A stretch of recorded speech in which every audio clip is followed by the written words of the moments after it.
June is here and so is a fresh lineup of scents I'll be reaching for all month long.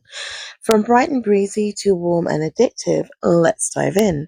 Don't forget to like, comment your fave and hit the follow for more fragrance finds.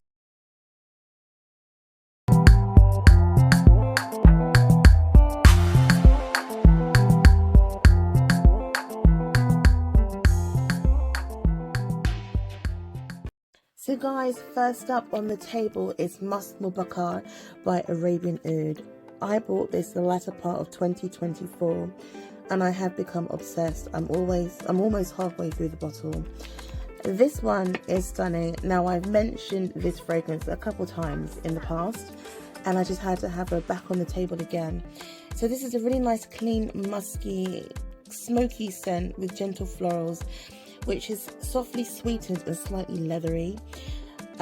You would have to like a smoky scent to like this because there is some smoke and it is, I would say, perfectly unisex.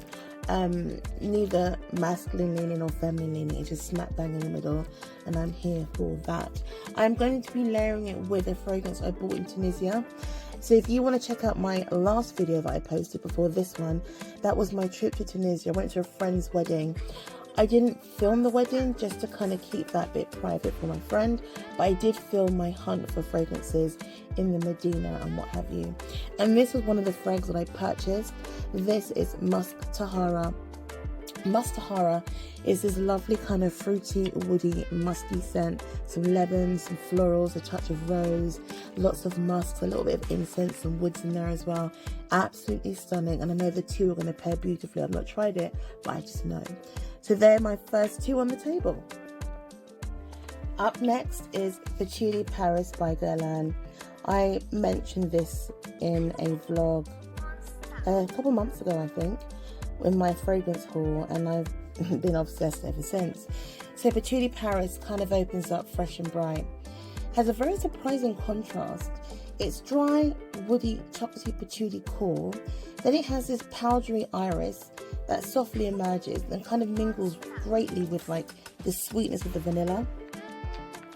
While this fragrance leans dark and deep, there's this luminous freshness I absolutely adore. And that's likely from the whisper of aldehydes and clean musks. That lifts it beautifully. It's powdery, sweet, enveloped in this soft kind of sensual glow. And that is Patchouli Paris. Up next we have Miller Harris Scherzo. I've spoken about this one before and she's quite special. I really do enjoy wearing this fragrance. This scent screams femme fatale. She's sexy, dark, and a little bit naughty. There is a little level of skank with this one in the opening. She's also jammy sweet, vanillic with some oud, and a soft haze of animalics. And that is Scherzo by Miller Harris.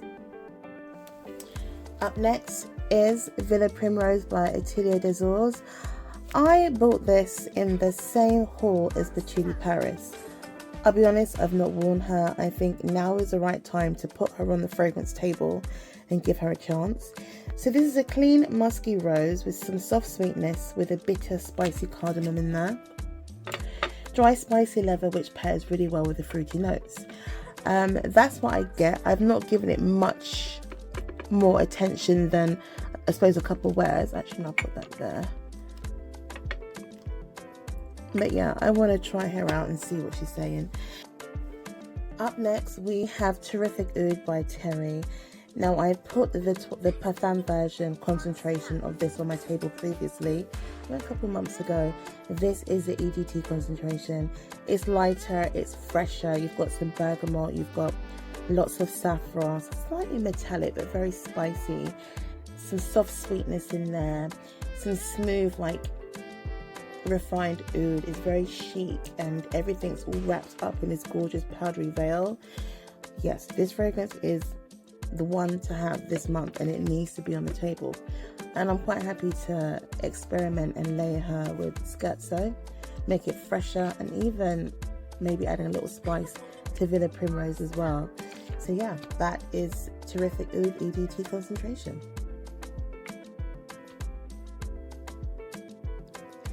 This is Black Jade by Lubin. Lubin Black Jade is a scent with a serious royal history. It was originally made for Marie Antoinette, inspired by her secret garden at Versailles. It's a spicy floral chypre with green, rosy and slightly smoky notes, wrapped up in sandalwood and vanilla. The original was kept in a black jade bottle and now it's been revived so we can all experience a little piece of her world. Regal, mysterious and honestly gorgeous. A quick side note with this one, you would have to appreciate fragrances that are slightly vintage. It does have that mature, slightly aldehydic soapiness to it, but it's very pleasant. You've got the aromatics to kind of calm it down. Stunning fragrance, gorgeous bottle, and on the table. Here we have ShamsDubai.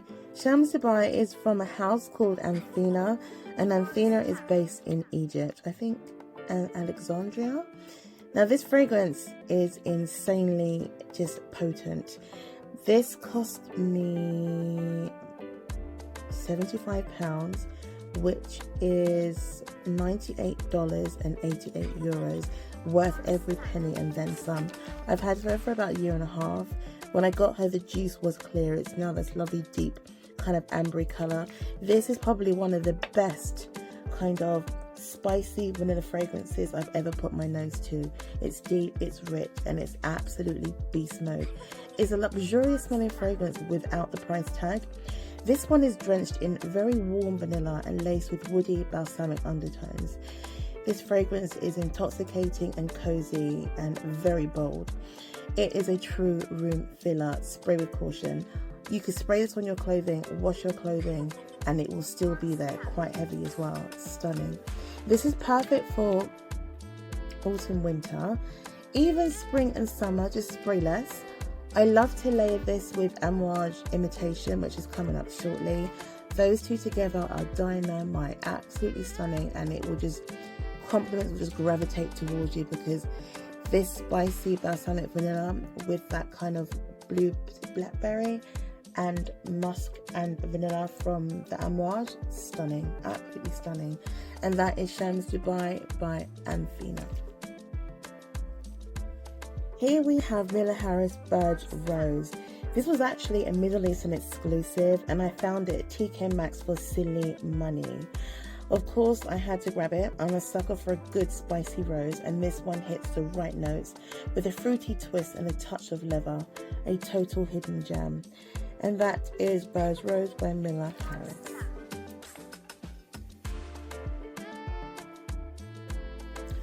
Up next is Wulóng Chá by Nishane. This is a beast of a fragrance and I haven't worn this in years. An aromatic green scent that's a little reminiscent of Elizabeth Arden green tea, but Wulóng Chá takes a sharper turn. It's crisper, less sweet and leans more savoury with its bright citruses and dry tea notes, like an iced oolong brewed strong, no sugar.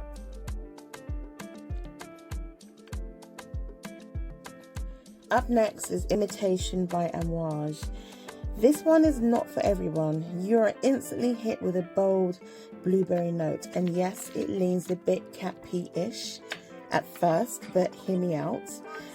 Thankfully that stage is short-lived, 10 minutes tops. The dry down is where the magic happens. A vintage leaning blend with soft soapiness, musky sweetness and a warm amber base that's oddly addictive. It shouldn't work, but somehow it does. And that is Imitation by Amouage. And again, these two together, amazing. Up next, we have Bal d'Afrique by Byredo. I have not worn this in quite a while, at least a year.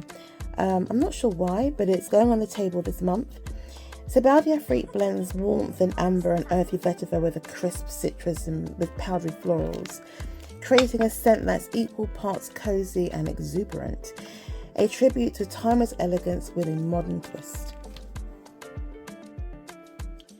Here we have the Glacé Aqua Parfum by Terry de Gunzburg. I do love this house and their fragrances. This one is a lemon verbena and tea forward fragrance, quickly joined by a soothing lavender and a crisp bitterness of grapefruit.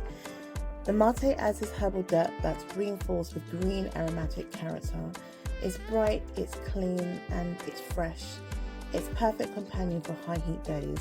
And that is the Glacé Aqua Parfum by Terryfic Gunzburg. Up next is Spice D'Ano by Electimuss.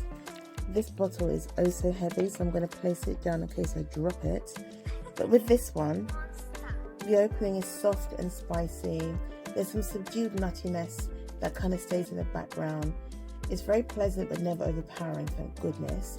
The dry down, this turns kind of creamy, vanillic, wrapped in gentle resins and spice. The leather here isn't overt, but it does ground the scent enough to keep it from being too sweet or too feminine. And as a result, it's beautifully balanced and perfectly unisex.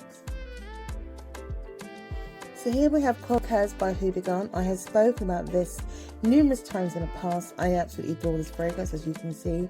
I only bought her in February and I've got that much left. I would say 3/3 left. Stunning fragrance. It's white florals drenched in sweet golden honey. It's lush, it's radiant, but never animalic. Stunning fragrance will work great with a lovely floaty dress in high heat. Stunning fragrance, very feminine, highly recommend. And that is Quelques by Lubin.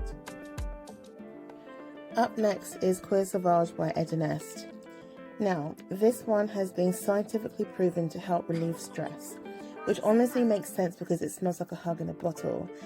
Think a cold, fresh leather jacket laid with smooth caramel and sweet tobacco. And that's not overtly sweet, just perfectly balanced. You get a suede-like saffron, creamy almond, tonka bean absolute, leather, caramel. It's soft, spicy, and really comforting. Quelques by Edinest. I have quite a few from this house, and I will do a video dedicated to Edinest solely. That will come up shortly, but as for now, we have this one here. Stunning fragrance. It is unisex. What I love about this, the leather is not rough. It is so unbelievably smooth. It's like silk. Stunning fragrance. This one I absolutely love. It's Muscany by Narciso Rodriguez for her. This one, I've only had her a month and that's how much I've used. Stunning, gorgeous. It's this lovely, soft, spicy white floral that quickly melts into this pink velvet rose with that signature kind of Narciso musk. But it lingers beautifully. The white florals have honeyed warmth that blends perfectly with the tonka bean in the base. It's feminine and very comforting. And lastly, we have Ambra by Nobile 1942. Now, I purchased this in TK Maxx for a really good price. I think I paid $64.99 and I had to get it for that price. So this one leans like an amber patchouli forward on my skin. It's sweet, slightly earthy, with soft hints of hay and creamy sandalwood in the background. Now, the white florals and a touch of bergamot lift it just enough to keep it from being too, I suppose, dark. It keeps things fresh and airy, making it perfect for warm weather. This is an amber for spring and summer. That's my June tray, a little bit of everything to match the mood swings of summer. Let me know which one caught your eyes or nose, and I'll see you in the next one. Stay scented.